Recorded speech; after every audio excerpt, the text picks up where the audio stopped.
नमस्कार बंधुरा देखो आज के आमी सकाले एक ब्रेकफास्ट बानिয়েছি पाउरुटी दिए पाउरुटीगुलो साइडगुलो आमी केटे केटे निয়েছি काছি दिए ए देखो তোমরাও এরকম केटे नेबे केटे निয়েছি आमी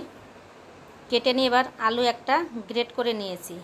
ধুয়ে ভালো করে ঘষে নিয়ে দুটো ডিম দিয়ে দিচ্ছি এর মধ্যে তোমরা স্বাদ মতন কাঁচা লঙ্কা পেঁয়াজ কুচিয়ে দিয়ে দেবে যে যেরকম ঝাল খাবে সে সেরকমের ঝাল দিয়ে দেবে নুন পরিমাণ মতো দেবে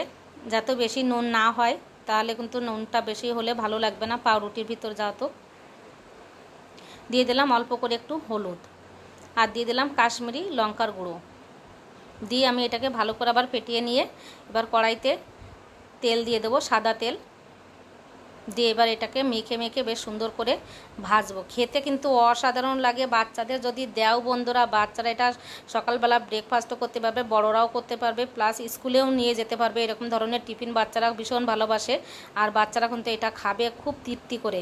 একবার যদি বানায় বাচ্চাদের দেওয়া হয় তাহলে বাচ্চারা কিন্তু ঘুরে ফিরে আবার বলবে মা এই রেসিপিটা বানাও এটা খুব খেতে ভালো লাগে এর মধ্যে পড়ছে পেঁয়াজ পড়ছে আলু পড়ছে আলুটাও ওদের পেটে যাচ্ছে আর ডিমটা তো অবশ্যই যাচ্ছে ডিমের কুসুম অনেক বাচ্চারা খেতে চায় না গলায় আটকে যায় সিদ্ধ ডিমের কুসুম তার জন্য এইভাবে ভেজে দিলে পেটে ওদের কুসুমটাও যাচ্ছে খেতে কিন্তু দারুণ লাগে আমার রেসিপি কমপ্লিট হয়েছে দেখো এই যে আমি খেতে বসেছি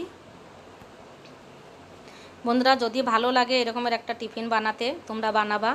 আর তোমরা বন্ধুদের মধ্যে শেয়ার করে দিও সাবস্ক্রাইব করে দিও লাইক দিও টাটা নমস্কার ভালো থেকো।